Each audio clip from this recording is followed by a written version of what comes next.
الحمد للہ رب العالمین والصلاة والسلام علی سید المرسلین نبینا محمد وعلی آلہ وصحبہ اجمعین، اما بعد۔ محترم معزز ساتھیو، اللہ رب العالمین ہمارے آج کے اس دوسرے روزے کو بھی قبول فرمائے۔ ارکان ایمان کے اس سلسلے میں اللہ تعالیٰ پر ایمان، اس کا مفہوم کیا ہے، اس کے فائدے کیا ہیں، ان کو سننے کے بعد اللہ پر ایمان اور اس کی وحدانیت کے دلائل، یہ بات ہماری کل کے درس میں تقریباً آخر میں شروع ہوئی، تو آئیے آج کسی قدر تفصیل کے ساتھ اس موضوع کو لے کر ہم آگے بڑھتے ہیں۔ اللہ تعالیٰ پر ایمان کے عقلی دلائل، کون سے دلائل؟ یعنی اگر اللہ کے دیے ہوئے عقل کو ہم تھوڑا سا استعمال کریں تو یہ بات بہت آسانی سے سمجھ میں آ جائے گی کہ اللہ ہے اور اس کی عبادت کرنا حق ہے، اور اس کی عبادت میں کسی دوسرے کو شریک کرنا یہ باطل ہے۔ اس کی عبادت حق ہے تو اس کی عبادت میں دوسروں کو شریک کرنا کیا ہے؟ یہ باطل ہے۔ اللہ تعالیٰ پر ایمان لانے کی عقلی دلیل یہ ہے کہ اتنی بڑی کائنات ہم دیکھ رہے ہیں تو لازماً اس مخلوق کا کوئی خالق ضرور ہوگا، اس مخلوق کا کوئی خالق ضرور ہوگا۔ اس لیے کہ ہم میں سے ہر آدمی سمجھتا ہے کہ ہم کسی بھی چیز کو دیکھتے ہیں، مثال کے طور پر یہ مائک دیکھ رہے ہیں، گلاس دیکھ رہے ہیں، یہ اتنی بڑی بلڈنگ عمارت دیکھ رہے ہیں، یہ ٹیبل دیکھ رہے ہیں، لائٹ دیکھ رہے ہیں، کیا یہ ساری چیزیں بغیر کسی بنانے والے کے خود ہی بن گئی ہے؟ کیا کوئی کہہ سکتا ہے؟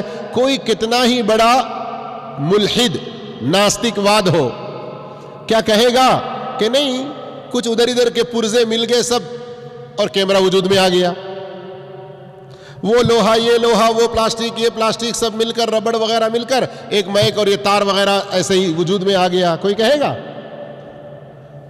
جب ہم ہر چیز کو اس کے پیچھے بنانے والے کو دیکھ رہے ہیں تو اتنی بڑی کائنات، تو کیا اس کا بنانے والا کوئی نہ ہوگا؟ اتنی بڑی مخلوق جو ہمیں نظر آ رہی ہے، نظر نہ آنے والی تو اس سے کہیں زیادہ ہے، تو یہ مخلوق، اس کا خالق ضرور کوئی ہوگا، یہ خود اپنے آپ کو نہیں بنائی ہوگی، اور یہ اچانک وجود میں ایسے ہی نہیں آیا۔ کوئی بھی مخلوق اپنے آپ کو نہیں بنا سکتی، اپنے آپ کو کوئی بھی چیز پیدا خود کو نہیں کر سکتی۔ کیوں؟ اس لیے کہ اس کے وجود میں آنے سے پہلے وہ معدوم تھا۔ یہ ایک سمجھانے کی بات ہوتی ہے، تھوڑا سا اگر سمجھنے کی کوشش کریں تو بہت آسان ہے۔ اگر کوئی کہے کہ نہیں یہ اپنے آپ میں بن گیا، گلاس اپنے آپ میں بن گیا، یہ اپنے آپ میں بن گیا، تو مثال کی طرح یہ کب بنا؟ ایگزامپل، یہ آج بنا۔ جب یہ کل نہیں تھا تو یہ اپنے آپ میں بنا کیسے؟ جب اس کا وجود ہی نہیں تھا تو پھر بنایا کیسے اس نے اپنے آپ کو؟ تو یہ بالکل ناممکن سی چیز ہے۔ اور اسی طرح جیسے بعض ملحدین یا ناستک لوگ کہتے ہیں کہ اچانک وجود میں آ جائے، تو یہ اچانک وجود میں آنا، اس کی بھی کوئی حقیقت نہیں ہے، یہ ممکن ہے ہی نہیں، اس کی سمبھاوتا امکانیات 1% بھی نہیں ہے۔ بالکل ناممکن ہے کہ کوئی چیز اپنے آپ میں یکایک اچانک ایسے ہی وجود میں آ جائے۔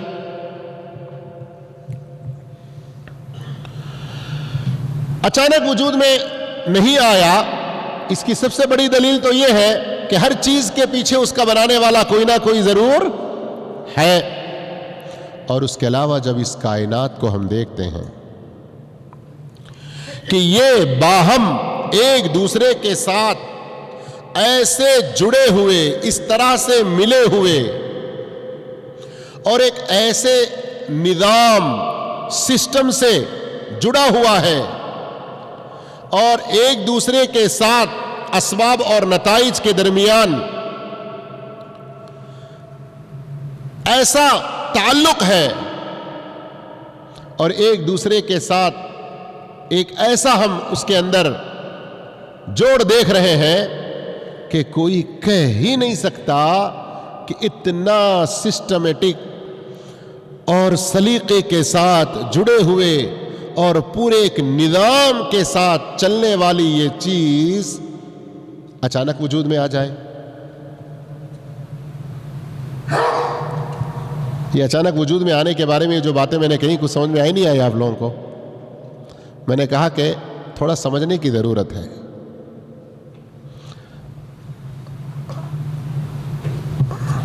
یہ میرے سامنے کتاب اتنی موٹی سی دیکھ رہے ہیں آپ، تقریباً یہ 750 صفحے کی کتاب ہے. کتنی؟ میں ایسا نکالوں اور صفحہ نمبر 500 نکالوں، ٹھیک ایگزیکٹلی 500 نمبر کا صفحہ میں نکالوں، ایسا یہ امکان کتنا ہے؟ کچھ ایسا ممکن ہے؟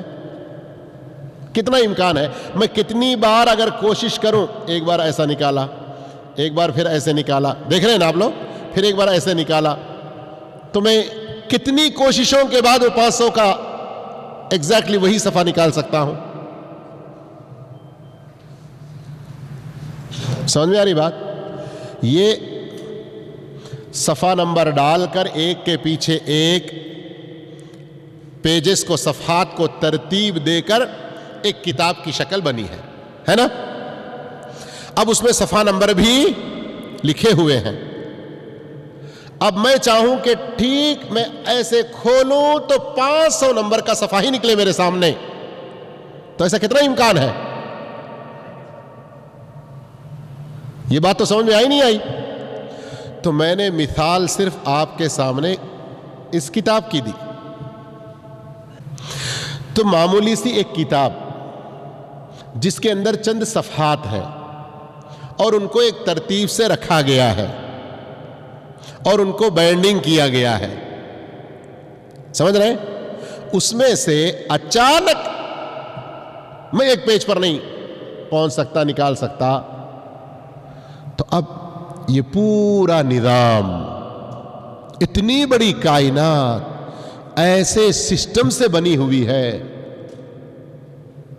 آسمان بغیر ستونوں کے کھڑا ہے، زمین ادھر ادھر جھولے نہ کھائے، جس کے اطراف میں 75% تقریباً پانی، اس پر پوری مضبوطی کے ساتھ پہاڑ جمے ہوئے ہیں، ستاروں کا الگ نظام ہے، سورج و چاند اتنی بڑی مخلوق اس کے اندر، سارے اپنے اپنے ککش میں گھوم رہے ہیں، اپنے اپنے محور میں. روزانہ سورج اپنے وقت پر برابر نکل رہا ہے، کوئی کسی طرح کی کوتاہی کئی ہزاروں سالوں سے ہوئی کچھ نہیں ہوئی.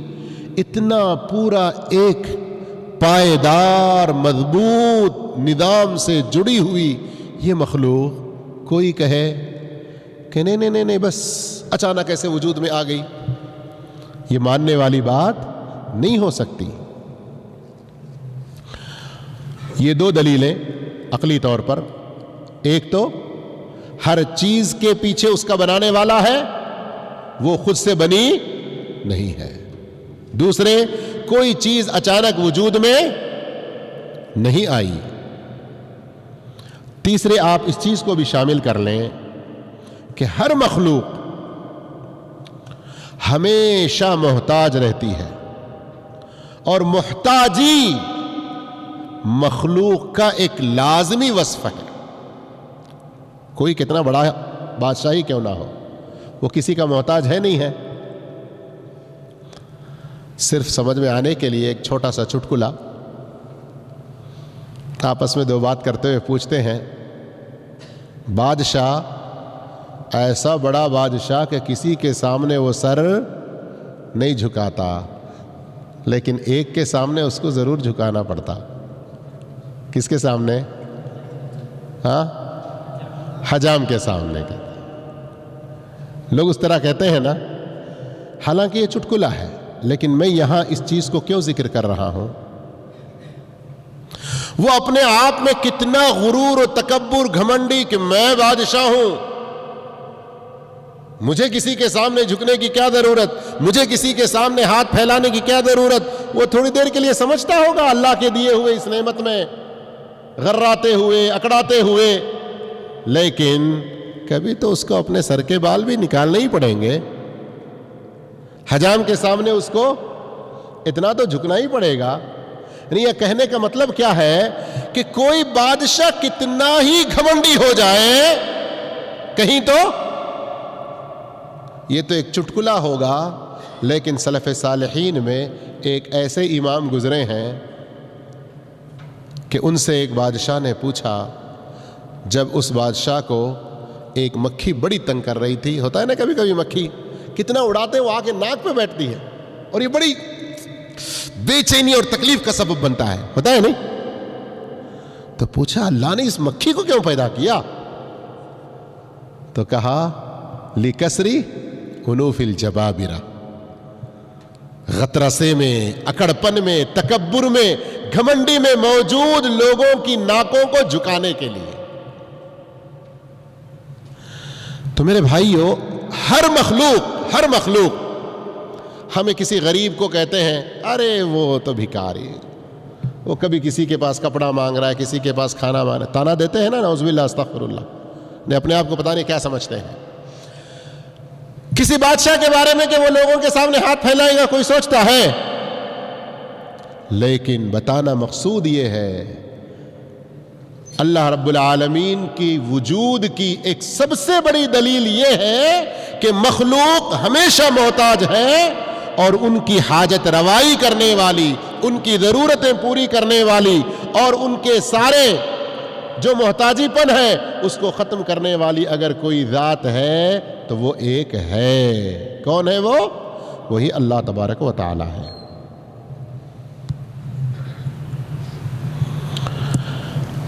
کوئی بھی چیز وجود میں نہیں آئی اپنے آپ میں، اچانک بھی نہیں آئی، اپنے آپ کو پیدا نہیں کی. قرآن مجید میں اس سلسلے میں کئی سارے دلائل ہیں، لیکن سورہ طور آیت نمبر 35 پر غور کیجئے. اللہ رب العالمین نے کتنی صراحت سے فرمایا، ام خلقوا من غیر شیء ام هم الخالقون، کیا یہ بغیر کسی پیدا کرنے والے کے خود ہی پیدا ہو گئے، یا یہ خود کو پیدا کرنے والے ہیں؟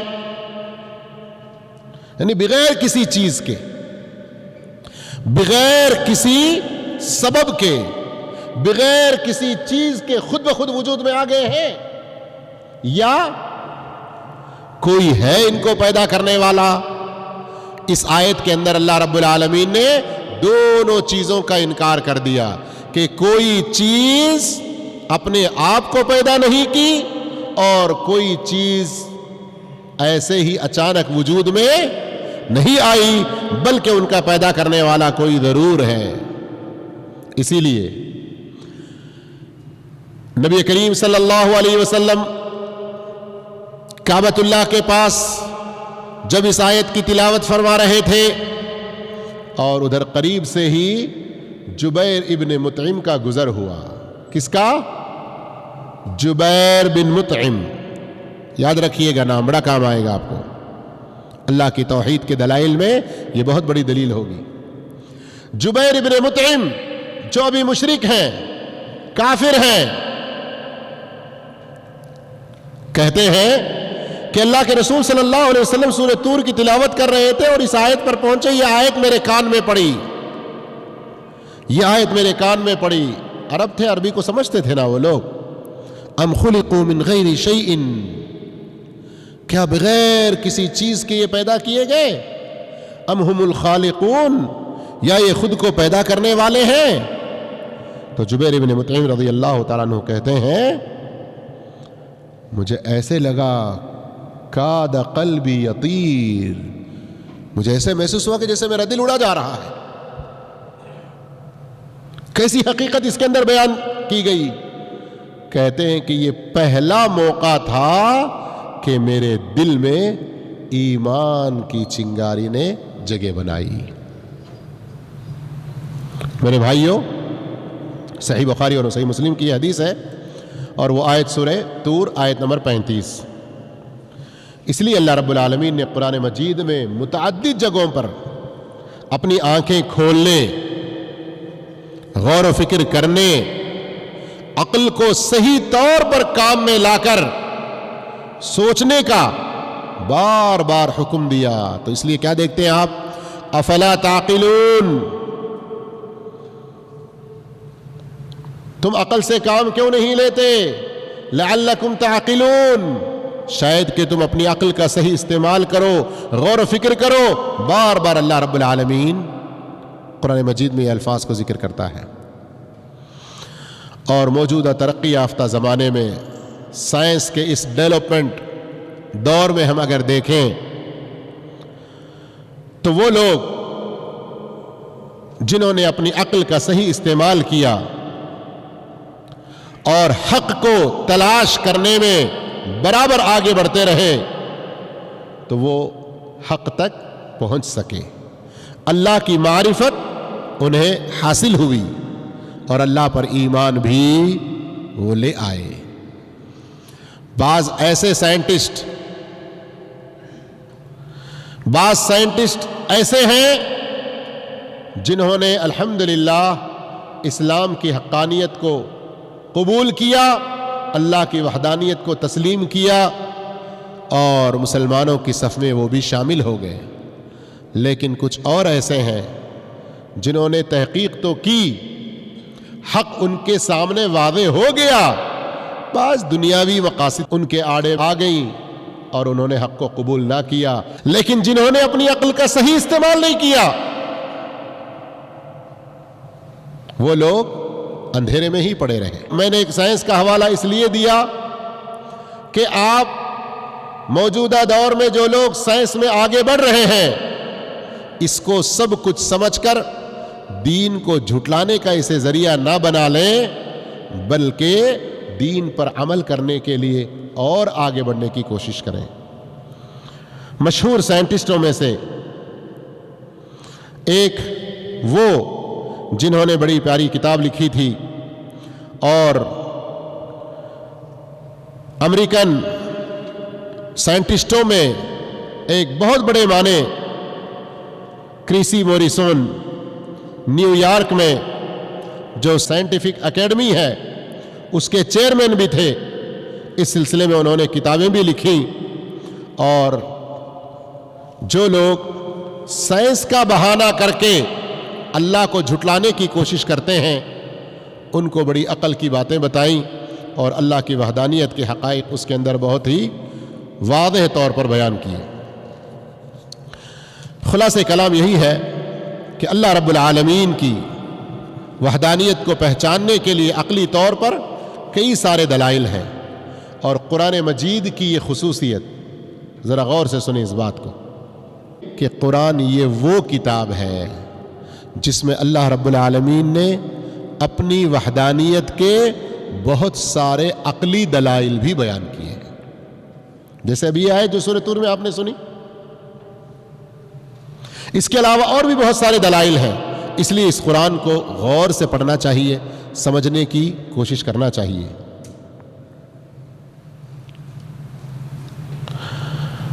بعض لوگ یہ جو کہتے ہیں کہ ہماری عقل نہیں مانتی کہ اس پوری کائنات کا کوئی ایک بنانے والا ہوگا، تو حقیقت میں ان کے عقل میں ابھی خرابی ہے۔ ان کو اپنے عقل کا صحیح علاج کرانے کی ضرورت ہے۔ ان کی اس بات سے کوئی دھوکے میں نہ پڑے، تو دنیا اس دھوکے میں نہ پڑے کہ وہ تو دنیا کے فلاں فلاں علم میں اتنا بڑا ماہر ہے اور یہ ایسی بات کر رہا ہے۔ اللہ کے وجود اور اللہ کے ایک ہونے اور اللہ ہی کی عبادت کے برحق ہونے کے بارے میں دلیل اتنی آسان ہے کہ کسی جگہ اگر دھواں اٹھ رہا ہے، کبھی کبھی دیکھتے رہتے ہیں نا آپ لوگ، دور میں کہیں دھواں کے اڑتے ہوئے، یہ کس بات کی دلیل ہے؟ کس بات کی دلیل ہے؟ وہاں کوئی آگ لگی ہے ادھر میں نا، صحیح ہے کہ نہیں؟ تو اتنی بڑی کائنات کو دیکھتے ہوئے اللہ کو نہ ماننا، نہ تسلیم کرنا، اور اللہ کے انکار کرنے پر آ جانا اور کہنا کہ کوئی خالق ہی نہیں ہے، تو یہ عقل کا فتور ہے، عقل کے اندر خرابی ہے، اس کے علاج کی ضرورت ہے۔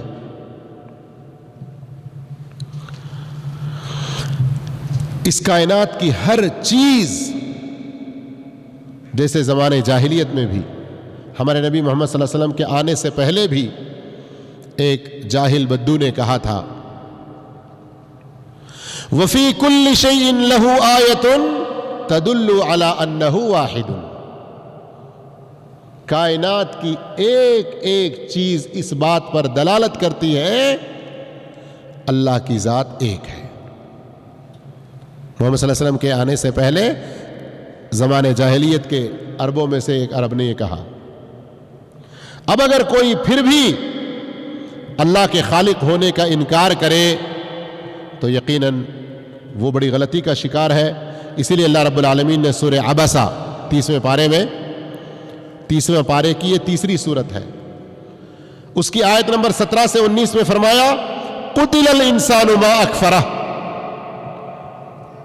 لعنت ہو اس انسان پر، پھٹکار ہو، مارا جائے وہ انسان کہ وہ کس قدر کفر کا، وہ کس قدر انکار میں اور کفر میں پڑا ہوا ہے۔ من ای شیء خلقہ، سوچتا اور غور کرتا نہیں کہ اللہ نے اسے کس چیز سے پیدا کیا ہے؟